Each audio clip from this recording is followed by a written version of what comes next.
I really should have posted this or made this Facebook Live yesterday, but I felt like crap.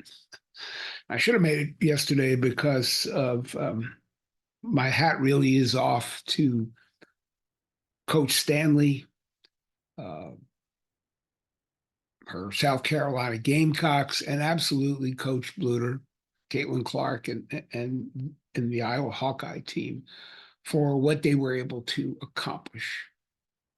And I want to talk about it because to me, it all comes down to culture. It's why I call this thing my culture crush. Um, I'm going to talk about this forever. So tune me out if you don't like hearing about it.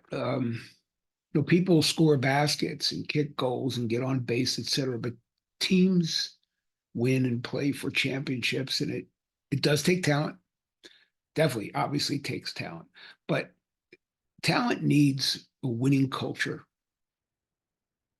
to keep it sustained and optimized. What Coach Stanley has been able to do, and again, Coach Bluder, and you'll see it again tonight.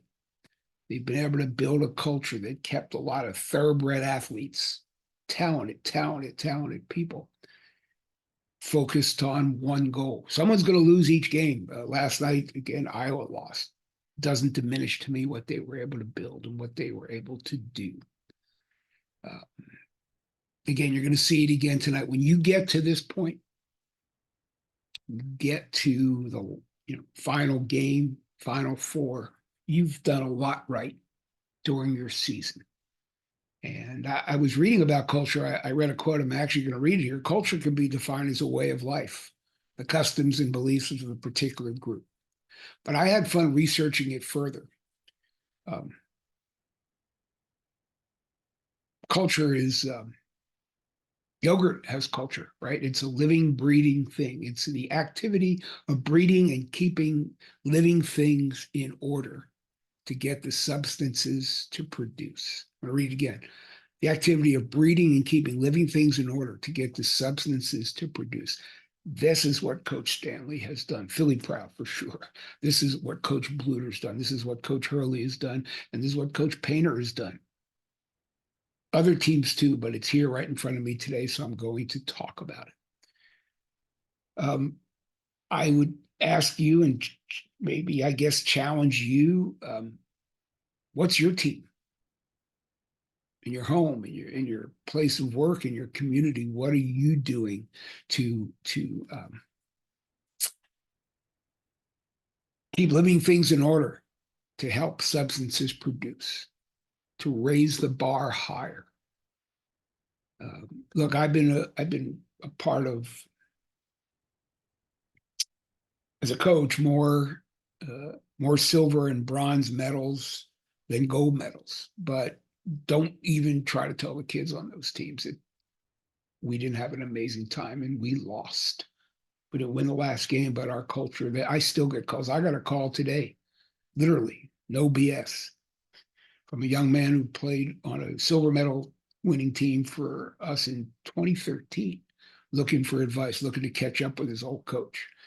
I'm not bragging. I am proud of it because we, the people, need more, not less, of this sort of connection, and the sort of connection that a healthy culture will provide. We all know narcissists. Narcissists will say something. What is that expression? He who dies with the most toys wins. Okay. I mean, that's your game. That's your worldview. Have at it. I'm not here to criticize anybody. You got to ask yourself what yours is. Is that your worldview? What would you tell your kids? What would you tell your grandkids? What mindset do you want them to inherit?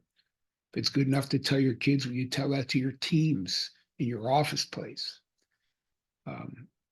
Look, watch the game tonight. Watch culture in action.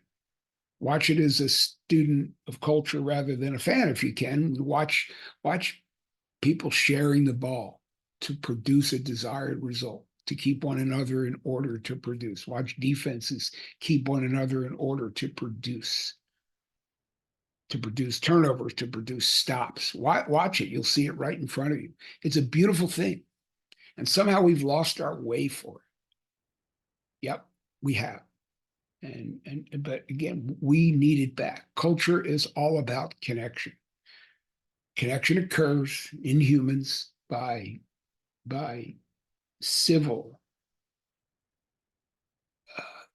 face-to-face, real-time conversation. Everybody talks about it, but very few people have been able to do it. Coach Stanley has done it, and again, as have the rest. Coach Stanley's record is just ridiculously amazing. But the rest, not taking away from anybody. So as I say, watch the game as a student of culture. See if you can see it in there. See if you can take anecdotes from it and put it into your family or into your team if you're a coach or if you're a leader in corporate life. I'm going to go watch the game here in a minute, so I'll close with this. A few weeks ago, I listened to a presentation from a gentleman named Perry Marshall, very, very smart guy. He was talking about AI. By the time he was done, he scared the crap out of me. And I decided at that moment I was going to be the anti-AI guy. If you look on my LinkedIn profile, that's what it says. I put it in there like, I don't know, an hour after the presentation, maybe less. All of a sudden, you got to be careful what you put on social media these days, as we all know. All of a sudden, I got a comment back on my LinkedIn profile. All of a sudden, so now you're the anti-AI guy? I said, busted. I did write it. This guy runs an AI company. He's a good guy. We're good friends. And the truth is, I'm not. I think AI has a lot of potential for all of us. Once we get our arms around it and figure out a way to channel it for a greater good. But the other truth is, I'm a people person. I'm a pro-people, not pro-people guy. To me, like I said, connection with one another, conversations in real time, in real life will remain my soapbox. Culture is built via connection in real time.